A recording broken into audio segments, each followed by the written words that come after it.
지금 82, 83에 해당되는 문제 푸셨을 거예요. 82, 83에 해당되는 것 중에서 특히 83페이지에 해당되는 문제는 좀 많이 물어보고 있는 편입니다. 그러니까 회로도를 정확하게 이해하고 문제를 풀 수 있게끔 해주시면 돼요. 자, 82페이지 먼저 보죠. 82페이지는 전류가 흐르고 있는 복잡한 회로도예요. 전류가 흐르고 있는 복잡한 회로도에서 전류가 어떻게 흐르고 있어야 돼? 뭐 이런 얘기죠. 이런 회로도가 있다고 칠게요. 뭐 이런 식으로 여기 저항도 있고 여기 저항이 또 이런 식으로 있고 여기 또 저항이 뭐 이렇게 있고 뭐 이런 식으로 복잡한 회로도야. 그랬을 때 각각의 줄의 전류값이 얼마여야 돼? 라고 하는 걸 우리가 어떻게 알아? 라고 하면 됐어. 실제로 여기에 나가는 게 2A면 들어오는 게 얼마여야 되니? 말해. 얼마야, 은교? 나가는 게 2A면 들어오는 게 몇 A니? 그 문제하고 상관없다. 몇 A? 은교야, 몇 A? 전류가 플러스에서 나가는 게 2A야. 마이너스로 들어오는 게 몇 A여야 되니? 뭐지? 전자가 2개 나가요. 그럼 몇 개 들어와야 돼요?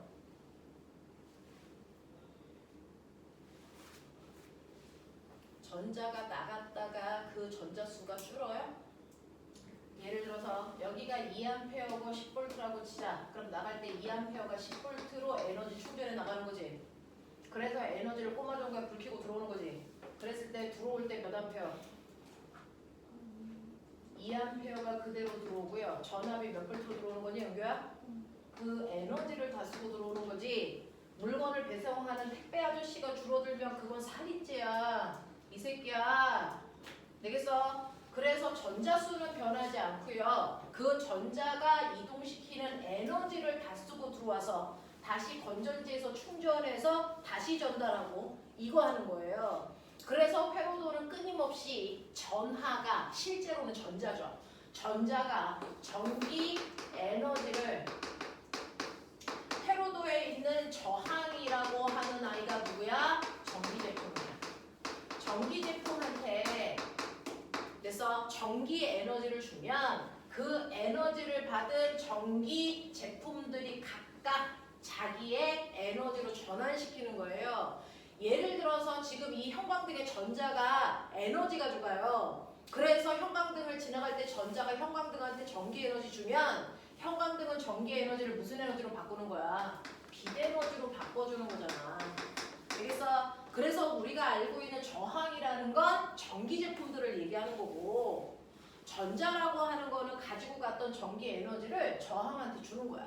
그래서 그 저항이 각각의 전기 에너지를 필요한 에너지로 전환시켜주는 게 전기회로란 말이야. 그래서 전자라고 하는 건 물건을 배달하는 쿠팡 아저씨야. 그래서 배달해주고 다 비운 다음에 다시 들어와서 물건 갖고 들어가서 다시 주고 물건 가지러 가고 이거를 계속하는 게 회로도거든요. 자, 그래서 이런 식으로 여러분들이 알고 있는 전기 에너지를 배달하고 있는 전자는 그 수가 나갈 때와 들어올 때 변할 수 없어. 그걸 세연아, 박세연, 이걸 무슨 법칙? 전자가 나갈 때와 들어갈 때 그 양은 반드시 같아야 된다. 무슨 법칙? 그렇죠. 이거를 우리는 뭐라고 하냐면 이거를 전하량 보존 법칙이라고 해 라고 하는 거잖아. 그래서 이 문제는 전하량 보존 법칙을 네가 잘 쓸 수 있어 라고 하는 얘기입니다. 그래서 이런 질문을 하면 이건 전하량 보존 법칙에 의해서 어떻게 계산했습니다. 이렇게 얘기하시는 게 맞아. 알겠지? 자, 그랬을 때 도선을 잘라가지고 도선의 단면만 이렇게 그려놓은 거죠. 이런 식으로. 자, 이렇게 그려놨는데 그럼 끝이 어디야? 여기가 딱 맞아있는 여기가 끝이겠죠. 되겠어? 자, 여기에서 보시면 이쪽으로 3A가 가고 있는데 여기에 2A가 온대. 그러면 2A가 와서 얘한테 갈 때는 얼마로 가야 돼? 3A로 가야 돼. 맞아. 그러니까 여기에 1A가 더 와서 2A랑 합쳐야 되겠죠. 되겠어? 이런 것들을 추론하는 건데 근데 문제는 여기서 1A가 더 와야 되는데요. 1A가 더 와야 되는데 여기서 몇 암페어 내려오니? 4A 내려와. 그 4A 중에 일부는 1A는 이쪽으로 가니까 이쪽으로 몇 암페어 가야 돼? 3A 가겠네? 이런 얘기야. 추론하시는 거예요. 그리고 여기에 전류가 얼마인지 모르겠는데 자 여기에서 2A가 위로 올라가야 돼. 근데 잘 봐. 여기서 5A가 오고 있었어. 그 5A 오는 것 중에 2A는 위로 올라갔으니까 이쪽으로 몇 A 오냐면 3A가 오겠지. 맞아. 그래서 얘하고 얘가 부딪혀서 이쪽으로 내려오겠죠. 그래서 전류 이렇게 흐른다고요. 얘는요. 몇 A가 흘러야 돼? 6A가 흘러야 돼. 이런 얘기예요. 되겠어? 이런 식으로 전하량 보존 법칙에 의해서 각각의 도설에 얼마의 전류가 흐르겠구나를 예측하라는 겁니다. 되겠어? 이런 것들을 해야 돼. 그럼 박세현, 1A의 정의 얘기해.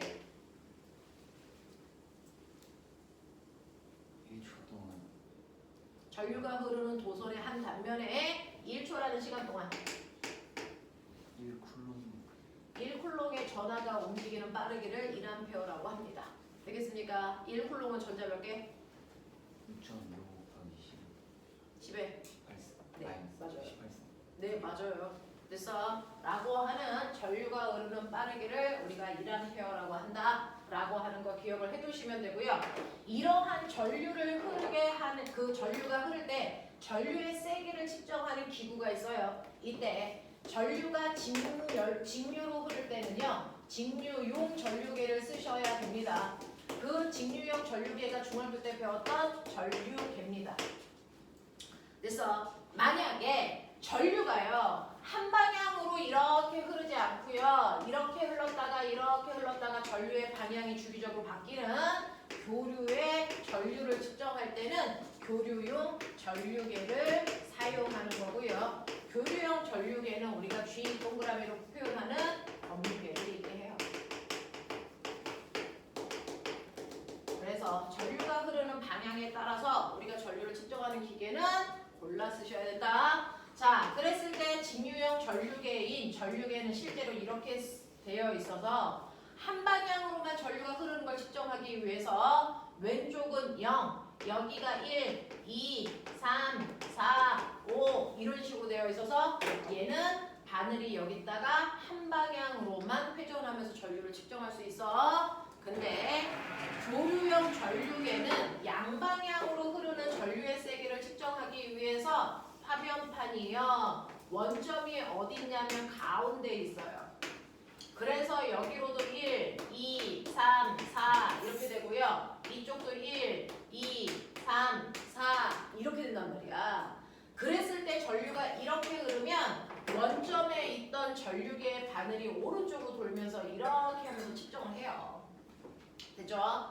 자, 그런가 하면 전류가 거꾸로 이렇게 흐를 때는 검유계의 바늘도 거꾸로 이렇게 흐르면서 된단 말이야. 그래서 바늘이 오른쪽으로도 왼쪽으로도 움직일 수 있게 만들어 놓은 게 검유계예요. 그래서 한 방향으로만 움직일 수 있게 만든 게 전류계입니다. 왜? 전류가 한 방향으로 흐르니까. 맞지? 맞지? 자, 근데 이러한 전류계는요. 여러분들이 밑에 있는 단자를 설정해서 꼽아주셔야 됩니다. 자, 그래서 플러스 단자는 플러스 쪽에 연결하고요. 마이너스 단자는 셋 중에 하나 선택하는 거예요. 근데 내가 이 단자 연결을 잘못해가지고요. 어떤 일이 발생했냐면 바늘이 오른쪽 끝까지 넘어가 버렸어. 어떤 실수를 한 거야? 그렇죠.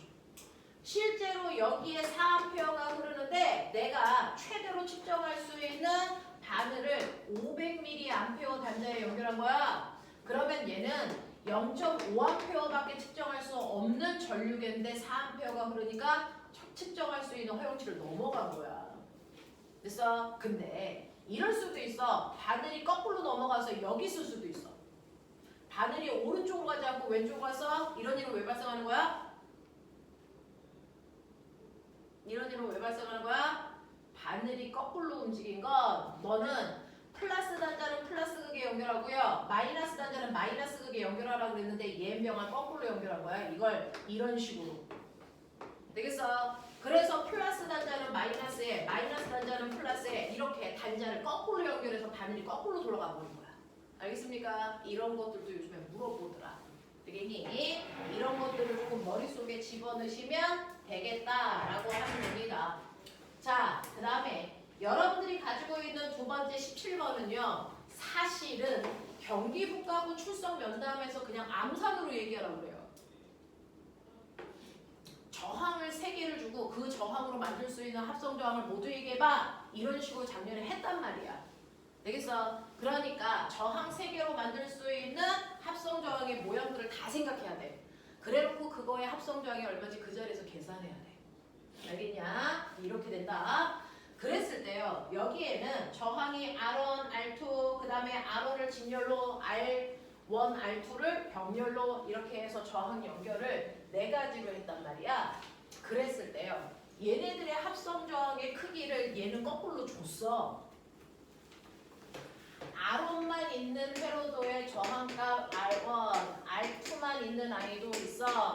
그리고 R1과 R2가 진열로 연결되어 있는 아이도 있단 말이야. 그 다음에 R1과 R2가 병렬로 되어 있는 회로도도 이렇게 있단 말이야. 그랬을 때 이 4가지의 합성 저항이 하나는 2옴이고요. 하나는 3옴이고요. 그 다음에 X옴이고 Y옴이야 이렇게 줬단 말이야.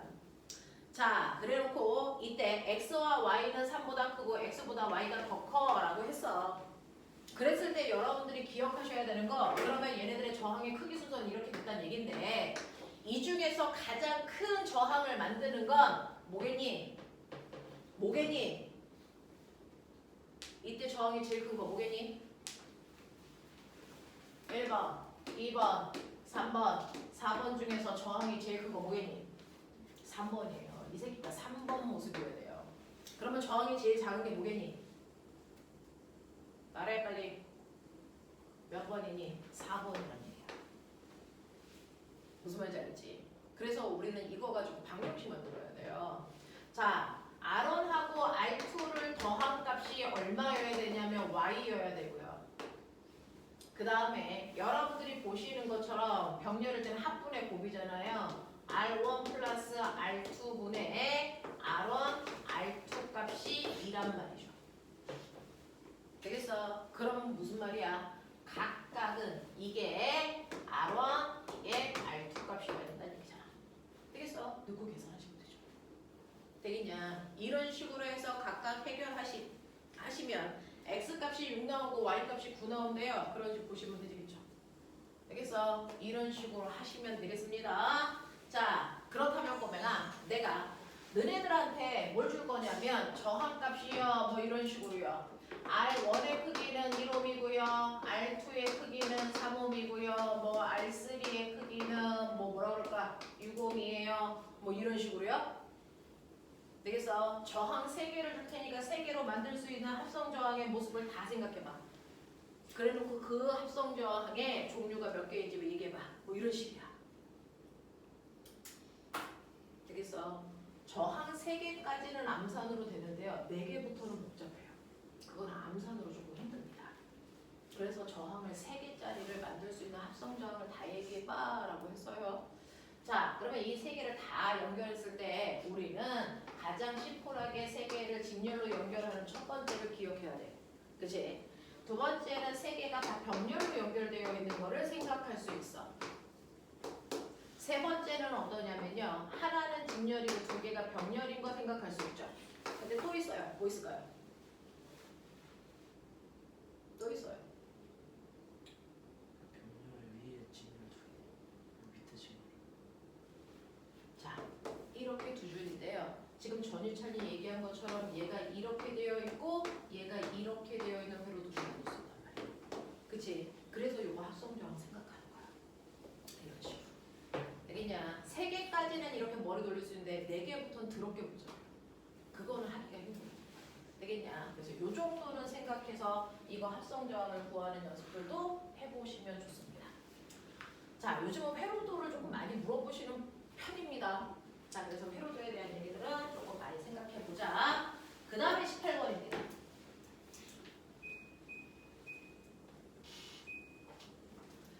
자, 18번 보시면 그림은 저항과 전구를 전압이 일정한 전원 장치 장치에 연결한 회로도를 나타낸 거고 도선과 저항의 접점을 점 A에서 B 쪽으로 옮겨가는 과정에 대한 설명으로 만든 것을 찾아봐 라고 했는데 이 회로도를 단순하게 여러분들이 보셔야 돼요. 이 자체로 보지 말고 이걸 단순하게 보면 사실은 저항이 이렇게 있는데 이걸 그래서 자 이렇게 A점을 꼽아서 이렇게 연결할 때 요거 저항 하나 요거 저항 하나야. 알겠어? 이런 느낌이에요. 자 예를 들어서 여기가 3옴이고 여기가 6옴이야. 전체가 9옴짜리를 나눴구나 이런 뜻이야. 근데 저항을 여기서 이렇게 가져가서 이렇게 연결해서 여기 B에 연결하면 거꾸로 여기가 6옴이고 여기가 3옴에 저항의 크기로 나눈 거야. 이런 느낌이거든요. 알겠어? 자 그랬을 때 이거 회로도 보면 어떤 모습이냐면요. 자 이렇게 되어 있어서 꼬마 전구가 여기에 이렇게 있고요. 그 다음에 꼬마 전구와 연결되어 있는 저항이 왼쪽에 있는 아이예요. 됐어? 그래서 꼬마 전구의 왼쪽에 있는 저항이 이렇게 연결되어 있는 거고요. 그 다음에 오른쪽에 남아있는 이 부분의 저항은 됐어? 얘네들과 무슨 직렬 연결되어 있는 이런 모습이에요. 이런 모습. 간단히 그리면 이렇습니다. 그래서 이쪽에 걸려있는 전압을 측정하기 위해서 여기에 이렇게 전압계를 설치해 놓은 그런 그림이에요. 되겠니? 자, 그랬을 때 스위치를 A, 아니 여기에 있는 저항을 A에 연결했을 때는 여기가 3옴이고 여기가 6옴이야. 요렇게 되어 있는 거야. 됐어? 그리고 저는 이제 편하게 하려고요. 꼬마 전구의 저항을 6옴을 줄게요. 아까 민우 아까 했었는데 이렇게 줄게요. 그러면 요거 합성 저항이 얼마 나오냐면 요게 합성 저항이 2옴 나와요. 그리고 2옴하고 6옴이 직렬 연결이니까 A에다가 연결했을 때 전체 합성 저항은 8옴 나온단 말이야. 그러면 우리가 쉽게 하려고 여기에 얼마 집어넣을 거냐면 16V 집어넣을 거니까 자 그렇다면 여기에 흐르는 전류는 얼마냐면은 2A가 흘러서 여기 전류계가 측정을 한단 말이야. 됐어? 자 그렇다면 이때요. 이렇게 해서 16V를 걸어놓으면 여기 저항이 2옴이고 여기 저항이 6옴이니까 단순하게 보면 이거 전체가 그냥 직렬인 거지. 이렇게 됩니다. 여기가 2옴이고 여기가 6옴인 회로도 아니야? 그러면 직렬 연결일 때 생각해보면 V는 IR이고 뭐가 일정하니? 직렬 회로에서 다이나믹 뭐가 일정해? 맞아요. 직렬 회로에서는 전류가 일정합니다. 전류가 일정하기 때문에 반드시 전압은 저항과 비례하게 나눠가죠. 이렇게 되거든요. 그러니까 직렬 회로는 얘가 쓰는 전류와 얘가 쓰는 전류가 똑같아요. 자, 그랬을 때 전압은 항상 저항 비율로 나눠가는 거니까 저항비가 1대 3이잖아요. 그러니까 16V를 1대 3으로 나눠요. 그러면 여기가 몇 볼트니? 여기가 몇 볼트니? 여기가 4V 쓰는 거고요. 여기가 12V 쓰는 거겠죠. 맞아? 이런 느낌이잖아. 그러니까 이쪽에 4V가 걸려있는 셈이야. 여기에 12V가 걸려있는 셈이야. 이런 느낌이야. 그러면 여기가 4V니까 얘하고 얘는 병렬이잖아. 그러면 꼬마 전구에 4V 걸렸다는 거야. 되겠어? 그래서 이 꼬마 전구는 그만큼의 밝기를 가져. 맞아? 자, 그랬다가 요번에는 여기에 있는 이 콘센트를 이쪽으로 이렇게 바꿔놓는단 말이야. 그러면 이 꼬마 전구 쪽에 저항이 훨씬 길어지니까 얘 저항이 3옴이었던 아이가 얼마로 바뀌냐면 6옴으로 바뀌고 얘를 우리는 3옴으로 바꿔보자. 이런 느낌이야. 이런 느낌인데 그러면 얘는 합성 저항이 얼마가 되냐면 얘 6 얼마가 되니? 여기 3옴이 돼. 되겠어? 자, 아까는 2옴이었던 게 여기가 3옴으로 바뀌고요. 여기가 3옴이니까 전체 합성 저항은 얼마로 바뀌냐면 6옴으로 바뀌어요. 8옴이었던 게 6옴. 됐어? 이 회로의 합성 저항이 8이었다가 6으로 바뀌어요. 자, 그랬을 때 빨리 생각해. V는 IR인데 내가 A에서 B로 바꾸는 순간 이 회로 전체의 저항값이 줄어든단 말이야. 다음 전원 단자는 똑같이 16V인데 그러면 처음보다 흐르는 전류의 세기는 세지겠죠. 무슨 말인지 알겠어? 그래서 여기에 흐르는 전류의 세기는 훨씬 더 세져서요. 얼마 흐르는 거냐면 젠장할 3분의 8A 흐르죠. 3 3분의 8A가 흐르니까 대략 2.7 정도. 그래서 이 정도의 전류가 흐른다. 그래서 전류가 2A여서 이렇게 전류값이 커지네. 뭐 이런 얘기 아닙니까? 되겠어? 자, 그러면서 저항의 비율이 몇 대 몇으로 바뀌는 거냐면요. 60하고 35인 2대 1로 바뀌어요. 그러니까 이때 사용하는 16V도 2대 1로 나눠 써야 된단 말이야. 그러니까 여기에서 대략 얼마 쓰냐?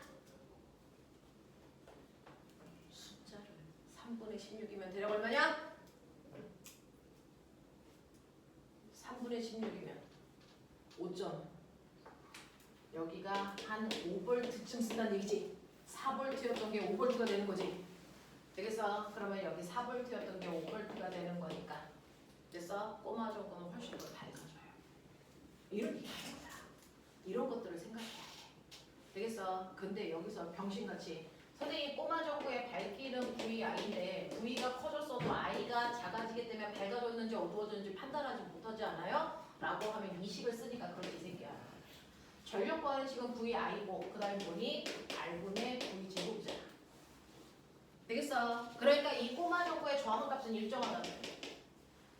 됐지? 그래서 꼬마 전구에 걸려있는 전압이 어떠냐에 따라 밝기를 분명하게 판단할 수 있지. 알겠어? 그래서 얘는 밝아지는 게 확실해. 알겠냐? 요런 얘기야. 요런 얘기야. 문제 하나를 그냥 맞다 틀리다가 아니고요. 여기서 나올 수 있는 모든 경우수를 다 생각해 보셔야 되니까 문제를 구석구석 다 풀어보셔야 돼요. 생각해 보셔야 돼요. 되겠어? 그래서 꼬맹아 이렇게 되어 있을 때 꼬마 전구와 연결되어 있는 병렬의 저항의 크기를 크게 하면 꼬마 전구도 같이 밝아진다. 이게 결론이잖아. 알겠어? 꼬마 전구와 병렬로 연결되어 있는 저항값이 커지면 커질수록 이쪽에 전압이 쏠리기 때문에 됐어? 꼬마 전구의 밝기는 훨씬 밝아져요. 알겠습니까? 요 얘기하는 거야. 이해되겠니? 이런 것들을 조금 머릿속에 집어넣으시면 되겠다.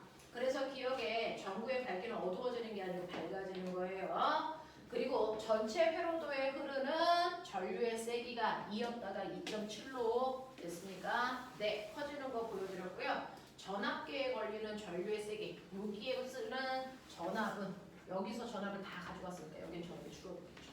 되겠습니까? 이런 얘기 하는 겁니다. 자, 그래서 회로도는 이 정도는 여러분들이 보셔야 된다. 반드시 알고 있어야 된다라는 얘기입니다. 자, 84페이지 문제는 지울게요. 84페이지는 옛날 유형이라서 얘는 지워갈게요. 자, 그 다음에 85페이지가 구형 문제인데 여기서 붙으면 안 되는데 그냥 붙었어요. 붙은 김에 하죠. 나중에 다시 와서 하기가 힘드니까. 그래서 거기 85페이지에 3번 문제만 지우고요. 그래서 3번 문제는 지우고 1, 2번 빨리 다 찾아봐.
뭐가 관련된 거야? 현주 표면 조건 뭐 이렇게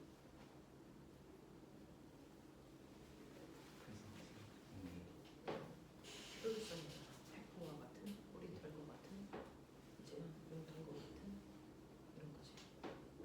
그런 걸로 생각하면 될 거야. 근데 실험이 가능한 거야. 실험을 해야 되는 거야. 그때 주제는 그 표면적만 주제가 아니라 기능 주에 주는 그런 주제가 있었거든요. 그래서 그 중에서 머리카락을 골라서 그래서 그 계란자의 유분을 비추는데 거기 그 머리카락을 이용해서 그 유분을 차단해서 어느 정도 단백질 변성이 덜 되는지 시험을 해봤어요.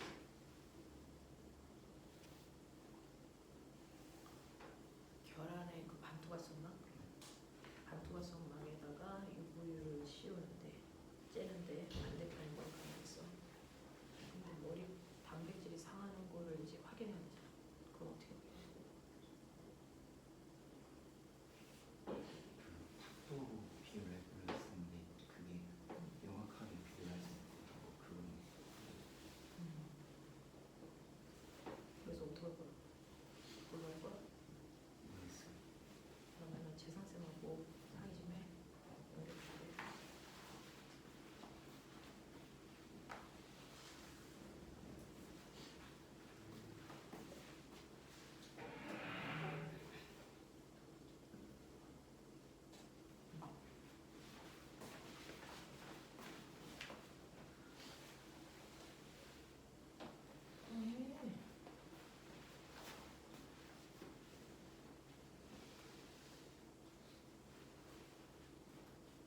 나와?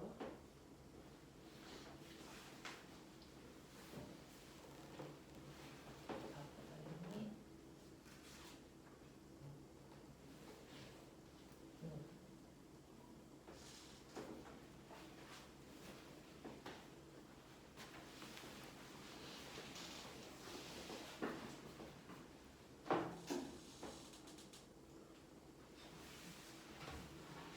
미래는 잘하는 거죠.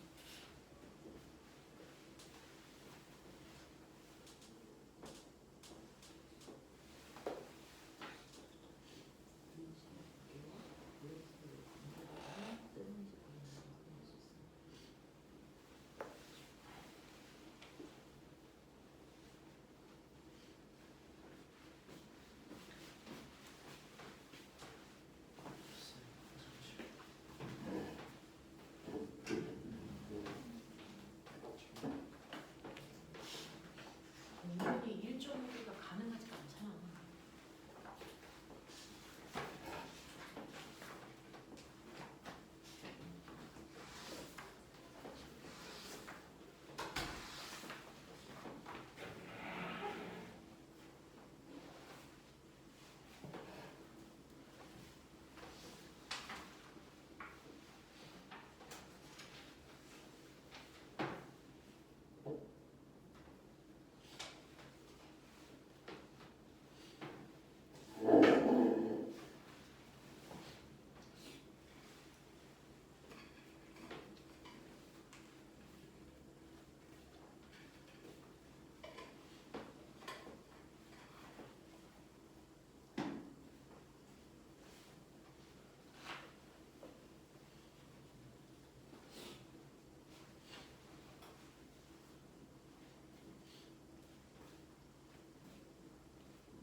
지금 풀고 계신 이 문제는 어떤 선배가 자소서로 썼던 내용을 문제로 만들었어요. 자소서였어요, 어떤 선배가. 그래서 높이와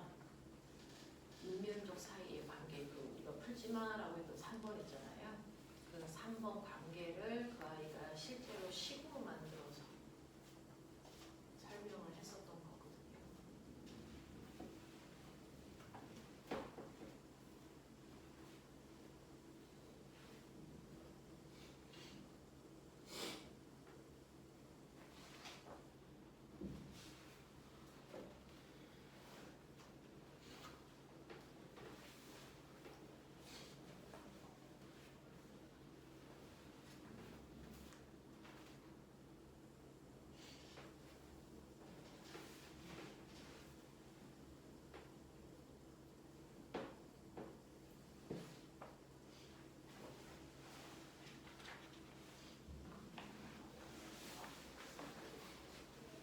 자, 보시면 20번 해볼게요.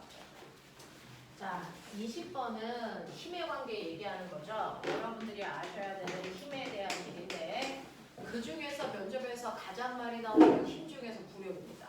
부력이 안 나온 애가 없다라고 할 정도로 부력은 물리에서 대단히 많이 나옵니다. 자, 그래서 얘는 중력과 부력 사이의 관계를 얘기하는 거예요. 자, 이때 중력과 부력의 크기가 같으면 떠 있겠죠. 되겠어요? 자, 그런가 하면 부력이 더 크면 올라가고 있을 거고요. 중력이 더 크면 가라앉고 있을 겁니다.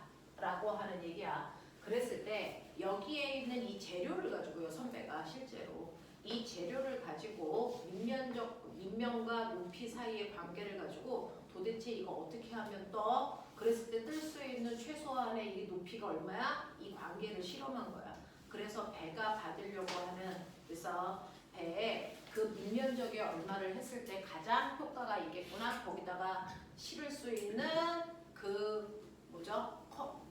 컨베이어 벨트? 뭐 걔네들의 컨베이어 벨트가 아니고 뭐지? 컨테이너 박스? 뭐 이런 것들을 어떻게 실으면 되겠구나. 이런 것들을 얘기한 거거든요. 그래서 그 선배가 썼던 거를 문제로 만들어 드린 거예요.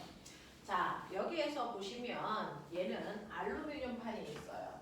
알루미늄 판이 있는데 이렇게 되어 있는 가로 10, 세로 10짜리 정사각형이 있단 말이에요. 그리고 이 알루미늄 판은 두께도 있어요. 자, 그래서 이거 잘라가지고 얘는 육면체를 만드는 거예요. 그랬을 때 첫 번째는 뭐냐면요. 이 육면체에서 배의 높이가 3cm가 되게 하기 위해서 어떻게 해야 되는지 보시면 얘는 이렇게 잘라야 되겠죠. 이렇게 잘라야 되겠죠. 자, 그랬을 때 위로 드러나 있는 여기가 3이면 되는 거죠. 여기가 3이면 되는 거죠. 그래서 그리고 또 이쪽이 3이면 되는 거죠. 그래서 이게 옆으로 이제 올라오는 정육면체로 이렇게 그렸을 때 여러분들이 보시는 것처럼 여기가 3이라서 그래요. 그래서 그러면 여기 밑바닥에 여기는 얼마여야 돼? 라고 하면 이제 전체가 10이니까요. 여기가 4면 되겠구나. 이런 얘기죠. 이런 얘기야. 그래서 요 길이가 4야, 요 길이가 4야. 이렇게 되는 거예요. 그래서 여러분들이 높이를 결정하면 밑바닥 면적이 결정이 됩니다. 자, 그랬을 때 얘는 무게와 부력 사이의 관계를 알아야 되니까 얘는요. 사실은 이 높이를 줄이던 늘리던 상관없이 얘 무게는 고정이죠. 알루미늄 10cm짜리니까. 되겠어? 그랬을 때 우리가 알고 있는 무게는요. 사실은 질량에다 중력과 속도를 곱하는 건데 여러분들이 아시는 질량은 로그이죠. 그렇죠? 밀도에다가 부피를 곱한 값이 질량입니다. 자, 우리는 양쪽에 중력을 구할 때도 로 V지고 부력을 구할 때도 로 제로 V 다시 G라서요. 요거 지워놓고 얘네들만 비교할게요. 귀찮으니까. 그래도 되겠죠. 원래 계산을 내면 중력과 속도 곱해야 되는데 나는 크기만 비교해도 되니까 저기에 있는 중력과 속도는 빼고 갈게요. 그랬을 때 알루미늄의 질량이 얼마야? 라고 얘기하는 거예요. 그래서 알루미늄은 거기 주셨어요. 밀도가 2.7g/cm². 그랬으니까 부피도 아닌 센티미터로 계산하면 되죠. 되겠어? 그래서 얘는 밑바닥이 4, 4, 16에다가 이거 두께도 있는 거 아시죠? 그래서 두께가 얼마나 그랬냐면 두께가 2mm요. 그래서 얘는 아니 4, 4, 16이 아니고 이거 전체야. 그러면 얘는 얼마니? 10 곱하기 10 곱하기 두께가 2mm니까 0.2 요만큼의 부피죠. 됐어? 그래서 얘 부피 부피는 20세제곱센티미터예요. 그래서 계산하시면 사실은 이거 알루미늄 한 판의 무게가 질량이 얼마 나오는 거냐면 54g짜리야. 이제 요거 나오는 거야. 그래서 얘 54g짜리 가지고 만드는 거구나. 그래서 얘를 물에다가 띄웠을 때 얘가 과연 물에 뜰까? 라고 한다면 그건 얘가 아래로 누르는 얘 무게만큼의 부력을 만들 수 있는지 보셔야 되는 거고요. 그랬을 때 얘가 물속에 잠길 수 있는 최대 부피가 이만큼이에요. 얼마입니까? 얘는 4, 4, 16 곱하기 3이니까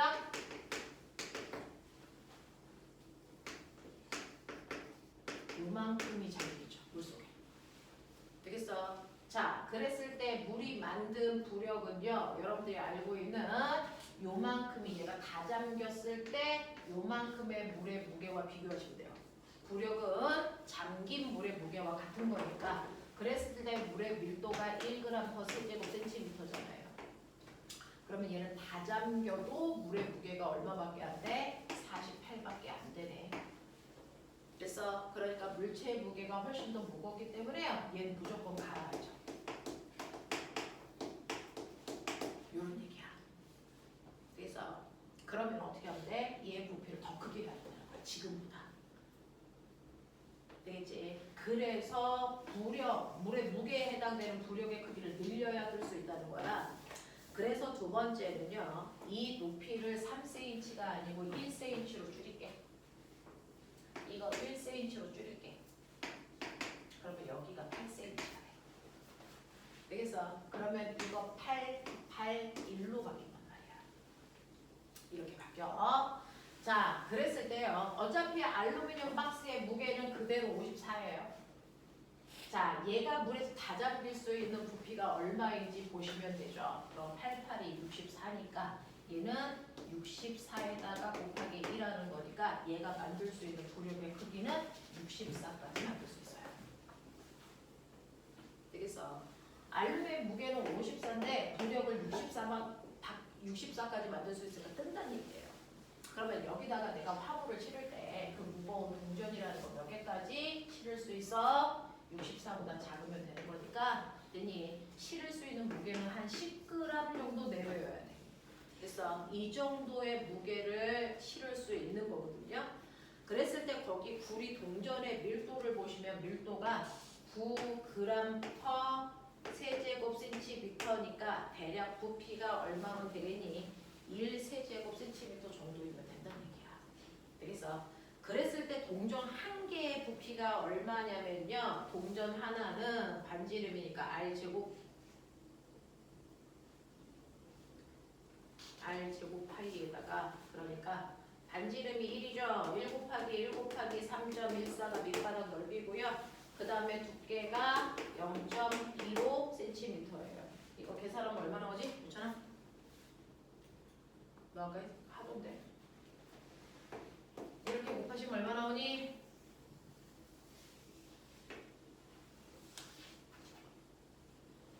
이렇게 곱하면 얼마 나올까요?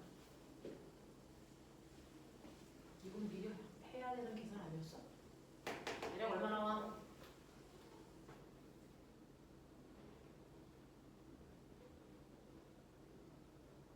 죽여버린다? 빨리 안 해? 김현지 빨리 해라 손으로. 이거 계산해라. 손희찬 얼마 나왔어? 너 아까 했었어. 4.239 나와요.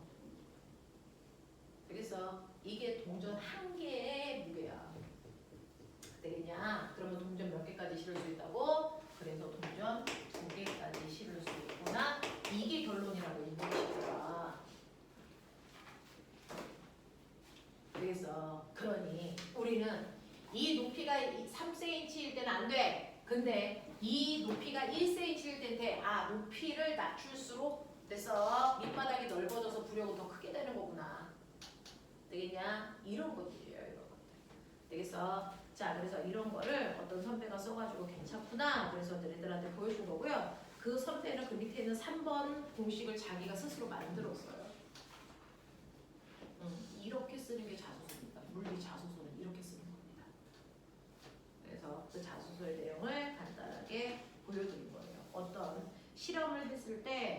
조작 변인들 달라졌을 때 나오는 종속 변인값들을 가지고 이렇게 식으로 만들어서 얘기하면 훨씬 더 좋아요. 특히 진로가 수학자인 사람들은 이런 것들을 해보시는 게 좋다. 그래서 보여드린 겁니다. 넘어가죠. 자, 넘어오시면 86, 87이요. 빨리 하세요.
좀 이따 설명할게.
자, 보시면 86, 87페이지에서요. 자, 86페이지 문제는 뭐에 대한 얘기냐면 자기력 문제예요.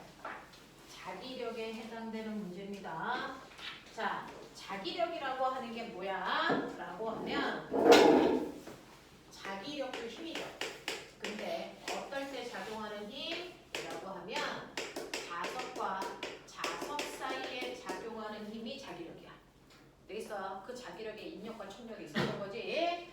자, 근데 자기력은 자석과 금속 사이에 작용하는 힘도 자기력이야.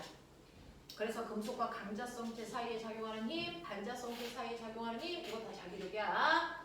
자, 그 다음에 자기력은 자석과 전류가 흐르는 도선 사이에 작용하는 힘도 자기력이야.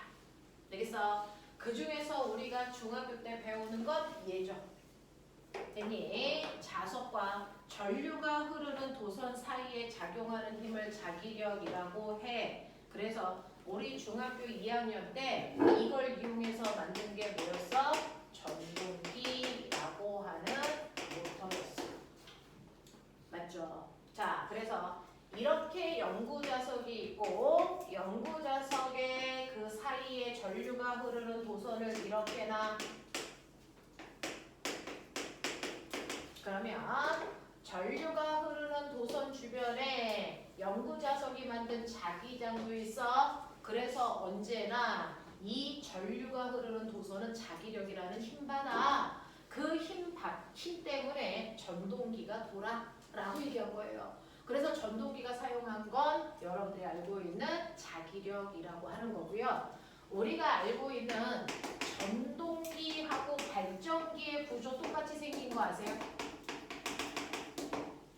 전동기는 중2 때 배우는 거고요. 발전기는 중3 때 배우는 거죠. 발전기는 여러분들이 알고 있는 전자기 유도이용이에요.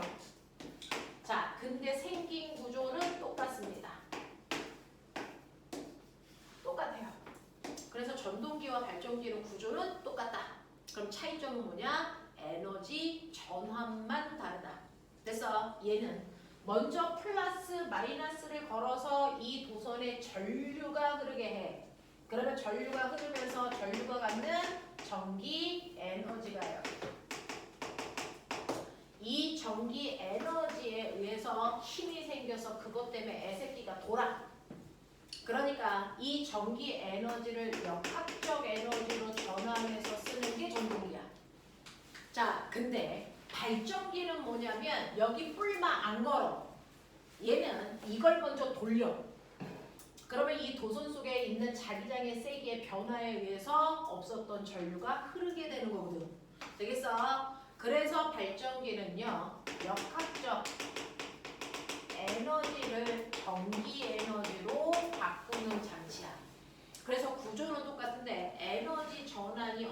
일어나느냐에 따라 발전기라고 하기도 하고 전동기라고 해. 전동기를 발전기로 바꿔서 쓸 수도 있고요. 되겠어? 구조가 똑같으니까. 이렇게 된다. 자, 그러면 이런 식으로 자기장이 있는 곳에 전류가 흐르는 도선이 있으면 그 도선은 항상 힘을 받는데 그 힘을 우리가 자기력이라고 하는 거죠. 그 힘을 오른손으로 펼쳐서 여러분들이 알고 있는 것처럼 오른손의 엄지손가락은 도선에 흐르는 전류 방향이에요. 그리고 내 손가락은 도선에서 봤을 때 자기장 방향이야. 그러니까 얘가 주인공이라면 이 도선에서 전류 방향으로 엄지손가락을 가리켜. 그리고 나머지 네 손가락이 도선에서 본 자기장 방향이면 손바닥이 보고 있는 방향이 바로 도선이 맞는 힘의 방향, 자기력 방향입니다. 이렇게 설명하는 거잖아. 되겠어? 그랬을 때 이 힘의 방향을 설정했으면 힘의 크기도 계산해야 되는데 힘의 크기는 힘센 B라더시 사인 세타야. 기억나지? 자, 이때 사인 세타는 전류와 자기장이 이루는 각도인데 이 각도가 90도일 때 최대 힘이고요. 0도나 180도일 땐 힘이 안 작용하니까 이 부분은 어떤 힘도 안 받아. 힘을 받는 건 여기와 여기가 두 개가 반대 방향으로 힘을 받기 때문에 전동기가 한 방향으로 돌아. 알겠습니까? 이때 전동기가 계속 한 방향으로 돌기 위한 됐어? 기술 뭡니까? 얘 이 상태로는 한 방향으로 못 돈다 그랬죠. 반바퀴 돌면 돌아온다 그랬죠. 그래서 한 방향으로 계속 돌기 위해서는 얘가 반바퀴 돌 때마다 전류 방향을 주기적으로 바꿔주는 정류자의 역할이 필요하다. 이런 얘기도 했어. 알겠습니까? 이런 구조예요. 그래서 여러분들이 이런 식으로 전류가 흐르는 도선 주변에 자기장이 있으면 자기력이라는 힘이 생기는데요. 그걸 이렇게 빗면에 놓는 거죠. 자, 이렇게 경사면이 있어요. 그 경사면에 보시는 것처럼 여기에 전류가 흐르는 도선을 만들어 놓고요. 그 도선에 여기를 열어놓는 거야. 그거를 닫힌 회로로 만들기 위해서 여기 금속 막대기를 이렇게 놔요. 그러면 플러스에서 전류가 이렇게 흐르겠죠. 닫힌 회로에서만 전류가 흐르니까 이렇게 흐르겠죠. 이렇게. 되겠어? 여기는 전류가 안 흘러요. 됐어? 열려있는 공간은. 그래서 이렇게만 전류가 흐를 건데 그러면 순간 얘는 이 방향으로 전류가 흘러. 이 방향으로 전류가 흘러. 그리고 여기에는요. 아래로 들어가는 방향으로 자기장이 있대요. 그래서 그러면 전류, 자기장. 그럼 얘 힘은 어디로 받아? 이 방향으로 자기력 받아. 이런 얘기야. 이거 되겠어? 자, 그랬을 때요. 여기에 있는 이 금속 막대도 물질이니까 질량이 있어. 자, 질량에 있는 이 막대가 받는 이 상황에서 받는 힘의 개수는 몇 개일까요? 3개입니다. 뭐겠습니까? 중력, 그 다음에 자기력, 그 다음에 뭡니까? 뭘까요? 현진 어머니? 네, 바닥에 놓여있는 모든 물질이 바닥과 수직한 방향으로 밀어올리는 수직항력을 받겠죠. 되겠습니까? 이 세 개의 힘의 합력이 0이 돼서 얘는 이 자리에서 정지되어 있어요 라고 하는 힘의 평형 상태야. 되겠어? 자, 그랬을 때요. 여러분들 여기에 있는 이 M이라는 물체가요. 마찰이 없으면 경사면 아래쪽으로 내려가려는 힘이 중력 때문에 생겨.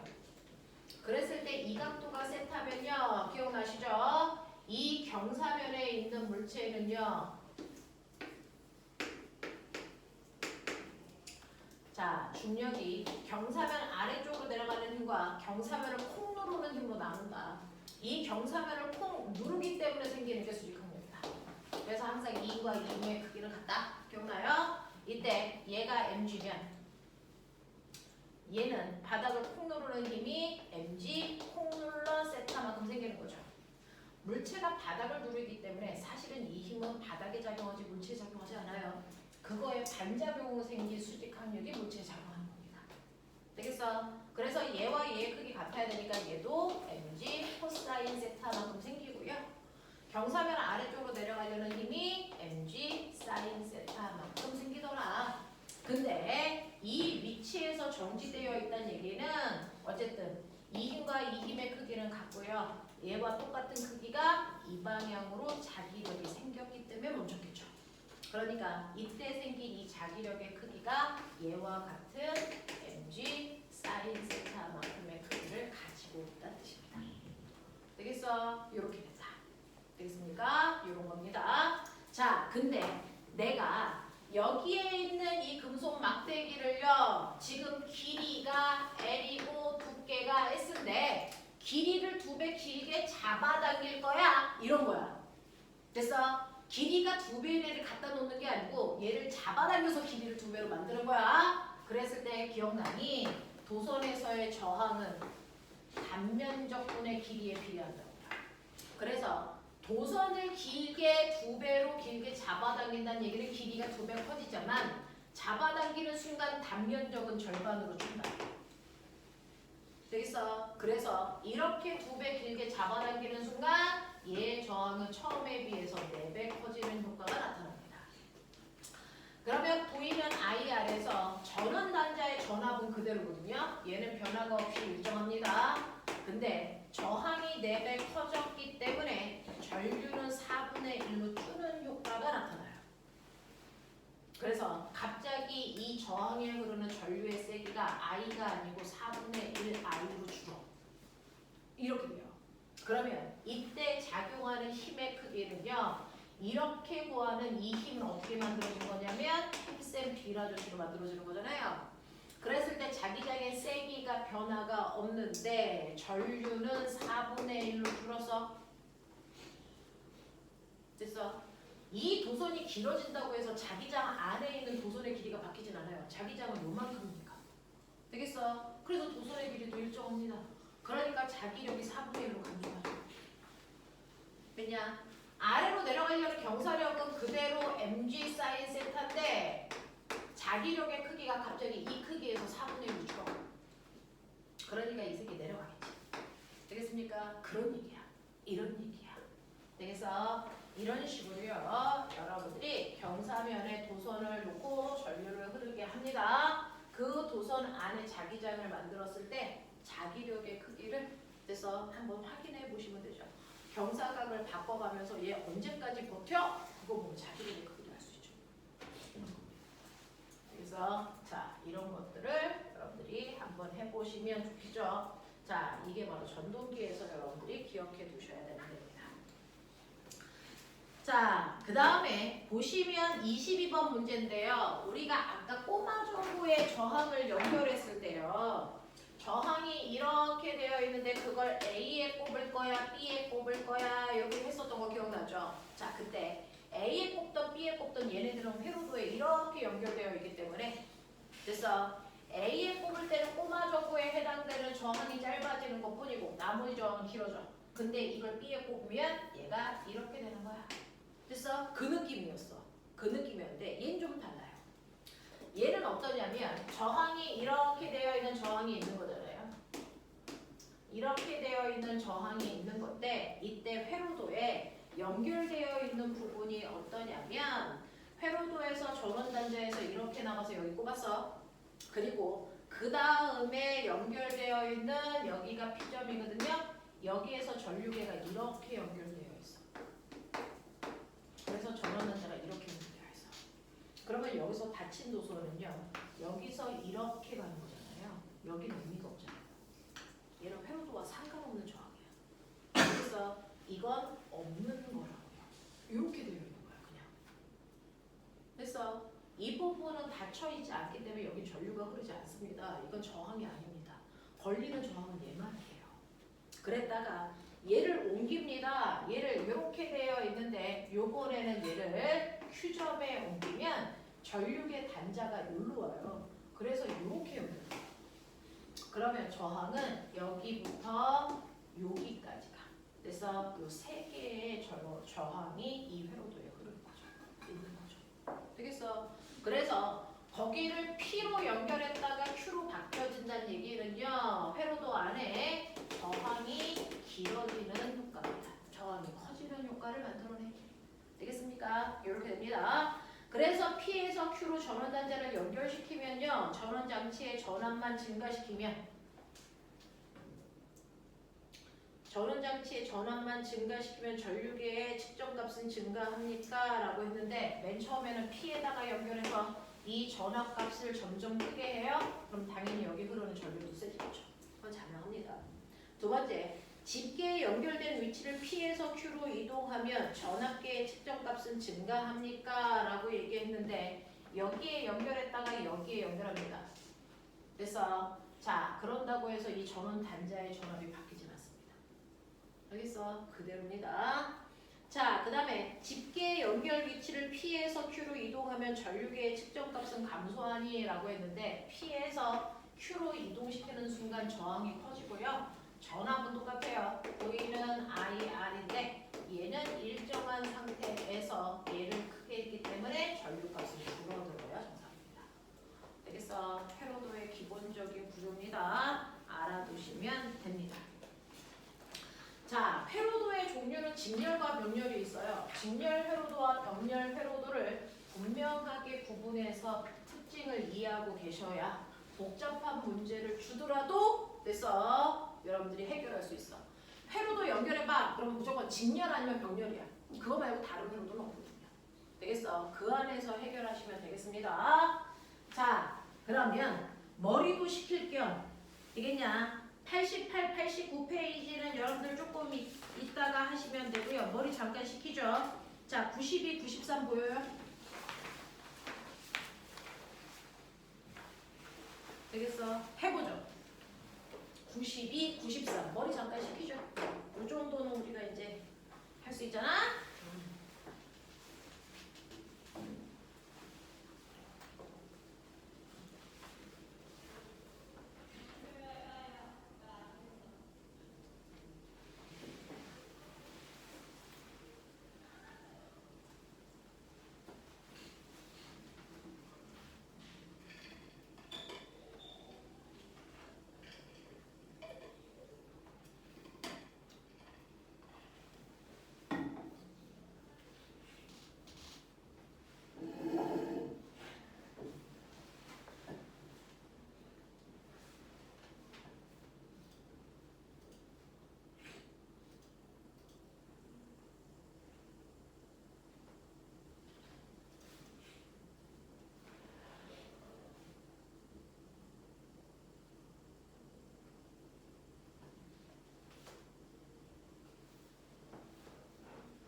말로나.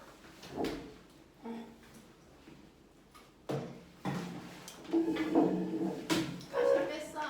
아야아야 했어.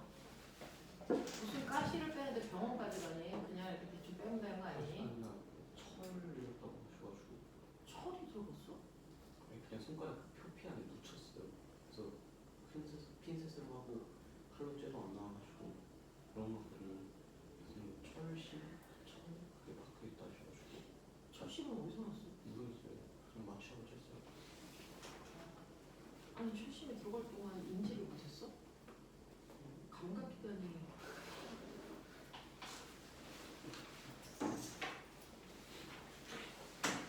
우리 92, 93 보고 있어요. 해봐. 엄청 재밌는 문제야.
이따 설명할게.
자, 해보자.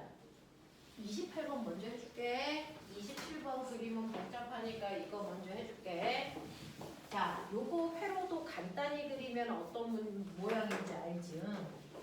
여기에서 이렇게 가서요. 여기서 일로 가는 애 하나, 이쪽으로 가는 애 하나, 그리고 일로 가는 애 하나 이렇게 되잖아요. 그러니까 이 점은 세 개로 나눠지는 병렬선이에요. 그래서 실제로 요거 간단히 그리면 이런 식으로 가서요. 여기서 셋으로 나뉘는 병렬선이 돼요. 그래서 그 중에서 하나가 여기로 오는 선이고 하나는 요거잖아요. 근데 문제는 이렇게 셋으로 나뉜 다음에 어떻게 되냐면 이 둘이 만나서 얘를 지나가고요. 얘는 안 만나요. 그냥 가요. 그래서 셋으로 나누는 병렬선인 건 맞는데 여기에 있는 두 개요. 얘네 둘은 ER, ER. 되겠어요? 자, 얘네들은 두 개가 흘러서 여기에서 ER이라는 걸 지나가야 되고요. 그 다음에 얘는 혼자서 그래서 가야 되는 거라서 요런 모습이 되죠. 이렇게. 그리고 걔네가 만나서 모든 아이가 다 얘 지나와야 돼. 그래서 요렇게 되는 거예요. 이렇게 되는 거예요. 요런 모습으로 보시면 됩니다. 자, 그래서 요런 식으로 여러분들이 구해주면 되고 여기에서 소비되는 전력이 R인데 P제로인데 여러분들 여기에서 사용된 전력이 얼마니? 라고 했는데요. 복잡해 보이지만 사실은 이거 합성저항이 얼마인지를 빨리 보여주시면 요거 합성저항 얼마냐? 이거 얼마냐? R. 그죠? R에다가 2R 더하면 3R입니다. 그래서 얘는요. 결국은 여기가 3R짜리 저항이 있는 거잖아요. 여기. 그럼 요거 합성저항 얼마냐? 라고 하면 5분의 6R. 그죠? 그래서 얘는 사실은 이렇게 되는 거예요. 5분의 아까 얼마냐? 6이야? 맞아? 이렇게 되는 거죠. 자, 근데 저 궁금한 게 있는데요. 이거 진열회로에서요. 우리 쉽게 그냥 이렇게 그려놓으면 여기가 3옴이고 6옴 있다고 치자 18V다. 그러면 합성저항이 9옴이니까 여기에 2A가 18V로 충전해서 나갔다가 한 바퀴 다 돌아서 들어올 때는 2A가 0V로 앵고 나서 들어와요. 뭐 이런 얘기 하는 거 아니야? 됐어? 자, 그랬을 때요.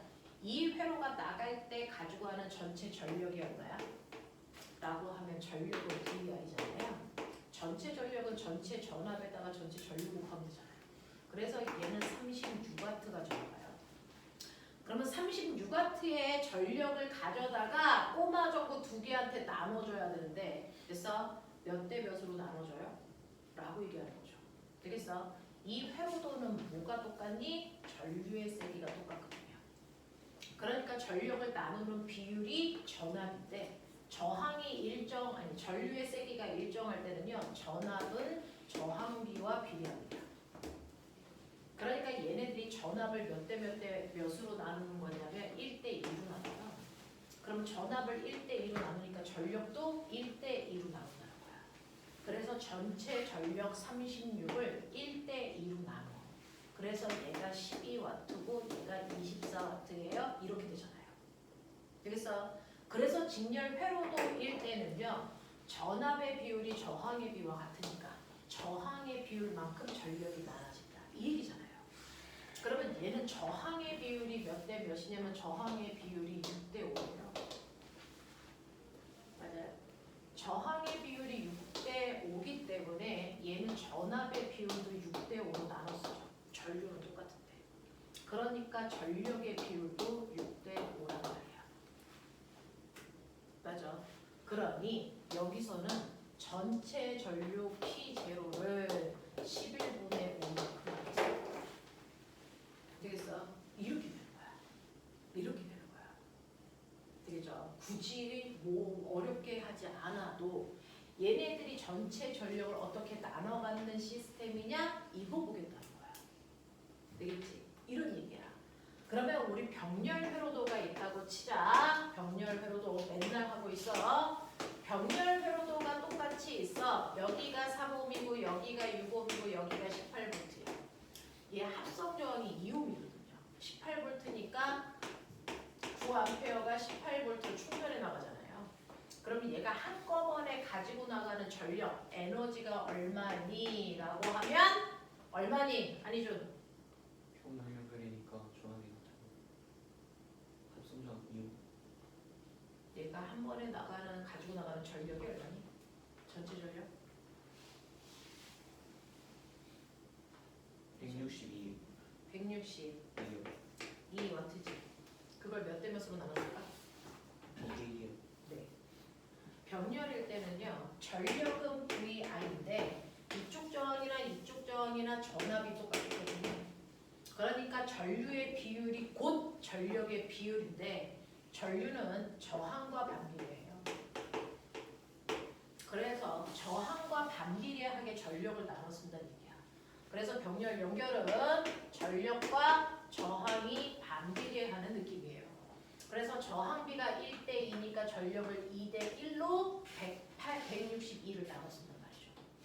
그래서 얘가 쓰는 게 108W인가? 얘가 쓰는 게 54W인가? 이렇게 돼요. 되겠어? 이런 식으로 전체 전력을 그냥 나눠버리시면 되지. 여기서 전력을 새롭게 구하는 거 되게 불편해요. 되겠어? 이렇게 구하는 게 훨씬 더 낫고요. 이 전력비가 곧 이 꼬마 전구의 밝기 비율이다. 이 전력 비율이 꼭 전열기에 발생한 열 에너지 비율이다. 알겠습니까? 이런 얘기죠.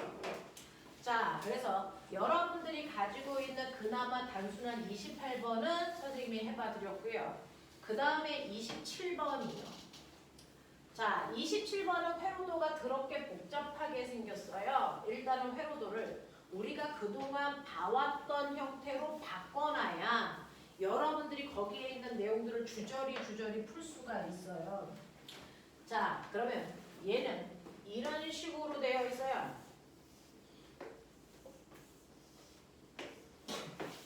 이런 회로도라는 거죠. 자, 그랬을 때 여기에 전원단자가 이렇게 있고요. 그 다음에 여기에 저항 R, 여기 P 뭐 이런 거죠. 자, P는 나중에 하고 여기 R 있고요. 여기 OR 있고요. 여기 R 있고요. 그 다음에 여기가 또 R.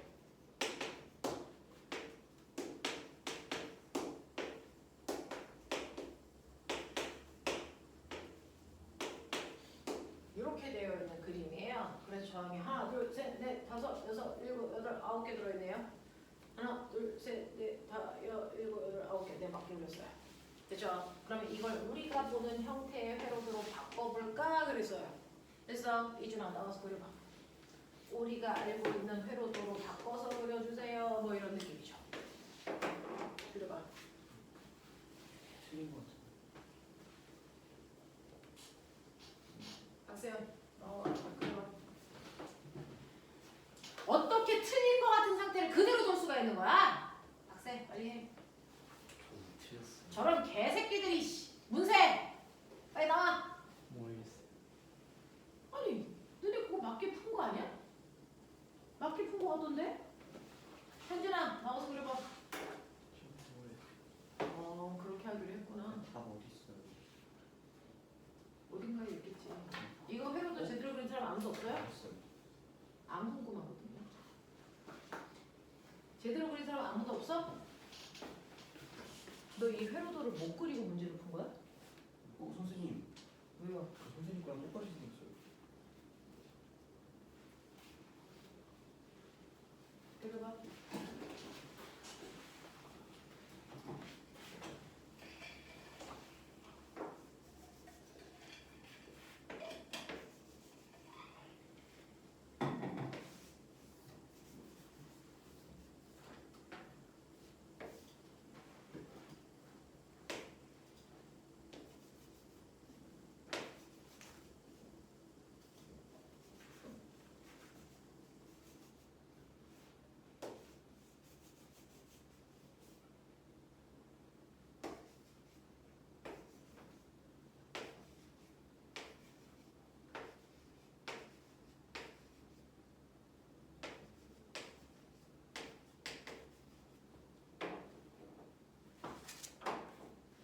맞아요. 자, 보시면요. 회로도 못 그리면은 여러분들 거기에 있는 심층 문제 풀기는 어렵습니다. 요즘에 회로도에서 문제 많이 나온다고 했어요. 그러니까 그냥 이거 못 풀어요가 끝나는 일이 아닌데 그러면 안 가겠다는 얘긴데. 자, 여러분들 보시면 첫 번째요. 여기서 나와서 이렇게 들어가요. 그죠? 그게요. 여기서 나와서 요거 지나가고요. 저기 오음이 이렇게 된 거예요. 요게 제일 안에 있는 요거 그린 거예요. 근데 문제는 여기 아래서요. 오음으로 가는 방법도 있지만 바깥쪽으로 이렇게 돌 수도 있어요. 그래서 오음으로 가는 대신에 자, 이쪽으로 가는 대신에 바깥쪽으로 이렇게 돌아서 들어오는 방법도 있죠. 그러니까 오음을 지나가는 대신에 여기에 있는 저항 3개 지나가는 방법도 있어요. 그러면 오음 대신에 저거 저항 3개 지나가는 방법? 오음 대신에 저항 3개 지나가는 게 얘죠. 이렇게 지나가는 거예요. 알겠어? 그래서 보라색에 해당되는 아이가 얘네들이거든요. 그래서 오음 지나가는 이 이거 3개 지나가 이렇게 그린 거예요. 근데 여기에서 보시면 또 어떤 애가 있냐면요. 이 아이도 있죠. 자, 이렇게 가는데 이 중에서 3옴 대신에 이 3옴을 지나가는 대신에 나는 요만큼을 지나갈 거야. 그래서 3옴 대신에 저거 3개 지나갈 거야. 이렇게 가는 경우도 있죠. 이렇게.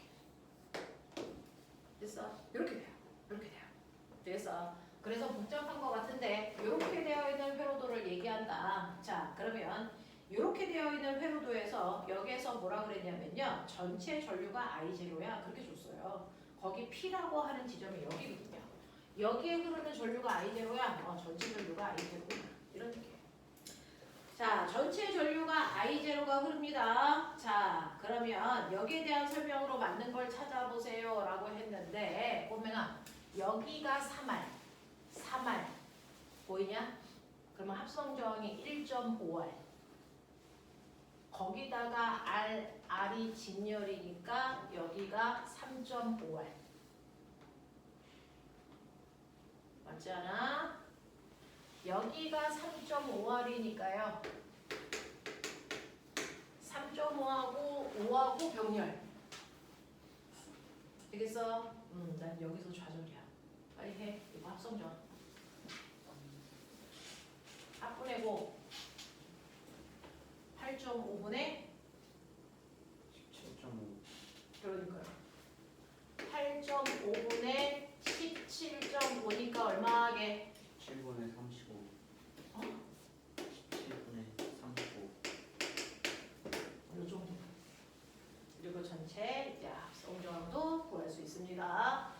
이런 느낌으로 되어 있어요. 그래서 저항값이 3R인 저항에 흐르는 전류의 세기는요 라고 했는데 여기에 흐르는 전류의 세기는 라고 했는데 여기가 5R이고요.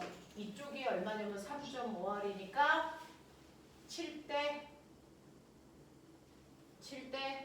10. 저항비가 7대 10이니까 전류비는 10대 7. 10대 7. 그리고 나서 반반씩 나눠가는 거죠. 그러니까 얘는 5죠. 그러면 전체 전류를 10대 7로 나눈 것 중에서 5개니까 얼마니? 17분의 5 이게네요. 17분의 5I예요. 그래서 요만큼이 여기에 흐르는 전류야 라고 얘기하는 거. 자, 그 다음에 P와 Q 사이의 전압은 저항이 5R인 저항에 걸리는 전압과 같다라고 했는데 PQ 사이의 전압은요 라고 했는데 P하고 Q가 어디 있는 줄 아세요? P가 여기요. 여기가 P.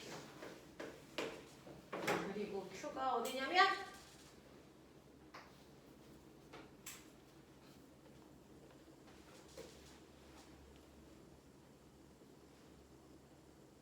R3R 여기요. 그러니까 결국은 요거 전압이 얼마니? 이렇게 묻는 거예요. 그래서 여기에 있는 전압의 비율은요.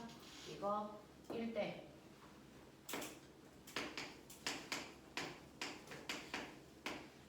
1이죠. 그래서 얘는요. 사실은 잘 보시면요. 저 안에 있는 저 묵직한 아이의 합성 저항이 17분의 35예요. 그죠? 그거지. 이거 R이고 이거 R이니까 저항비가 17대 35대 17입니다. 그죠? 이런 느낌이야. 이게 저항 비율이야. 자, 이게 저항 비율이니까요. 여기에서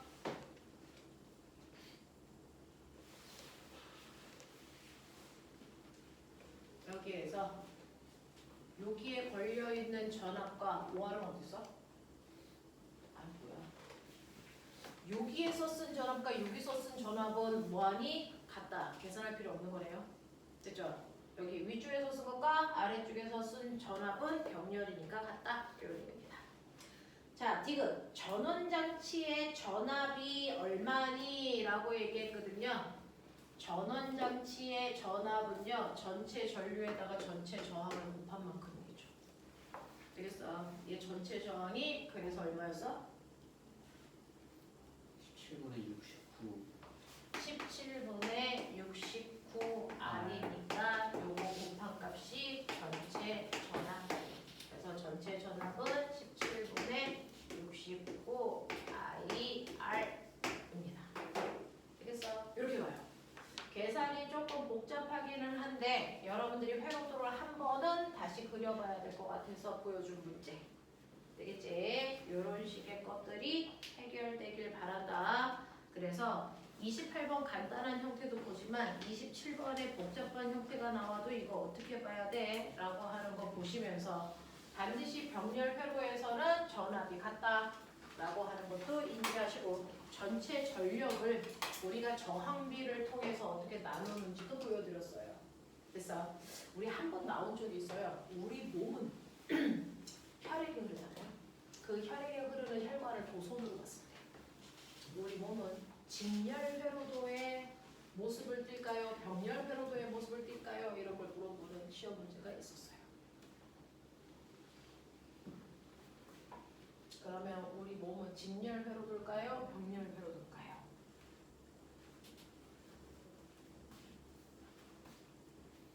라고 했어. 그럼 다이나, 우리 몸은 직렬 회로도에 속하니 병렬 회로도에 속하니?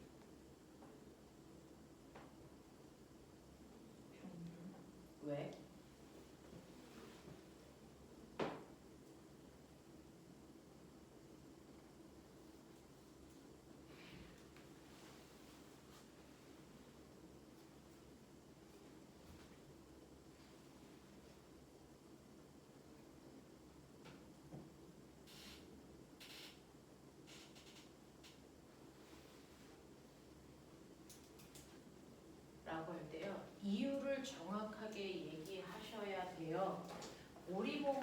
병렬회로도야 라고 할 때 이 전원장치가 뭐겠니? 심장. 이게 그래서 우리 몸은 병렬이야 라고 얘기했으니까 어떤 일이 있어도 이유를 만들어서 얘기해야 돼. 그중에서요.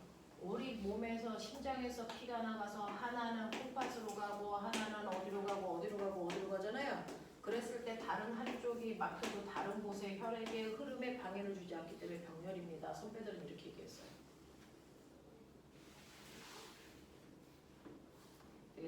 그래서 병렬회로예요 라고 얘기하는 아이도 합격을 했고요. 아니에요. 저는 직렬연결이라고 생각해요. 왜?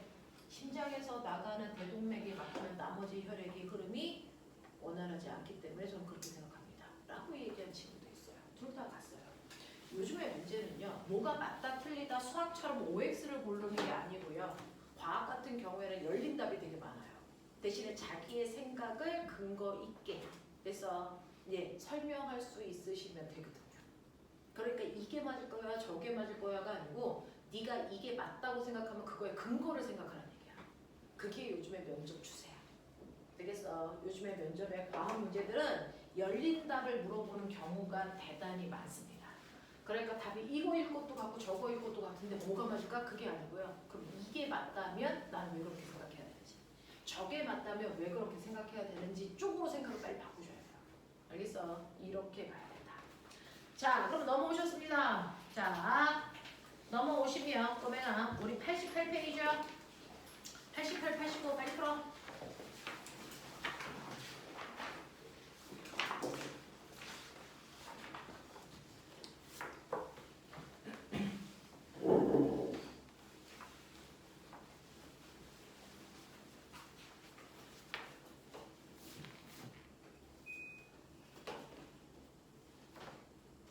우리 내일부터 휴가한 거 알죠? 내일부터 금, 토, 일 수업 없습니다.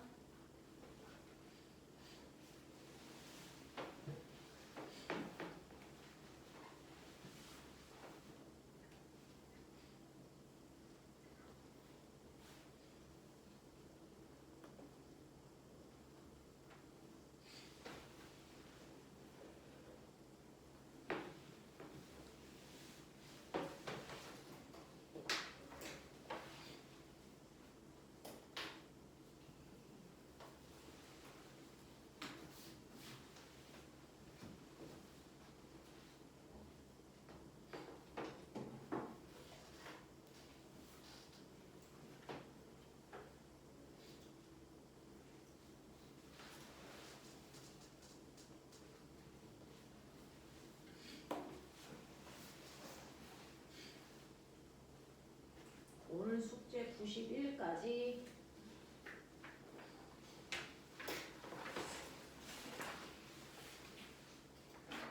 세요. 박세요. 앞에 빠진 거 풀어와.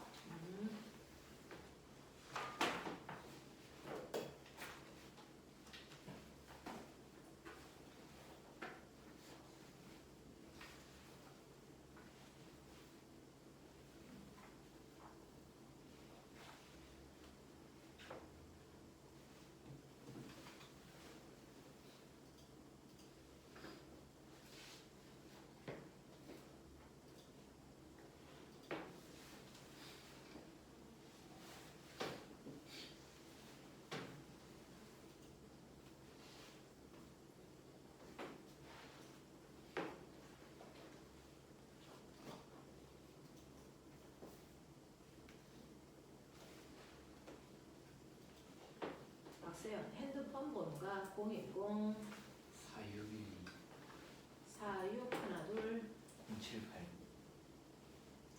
07 89. 네, 감사합니다.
카톡방 링크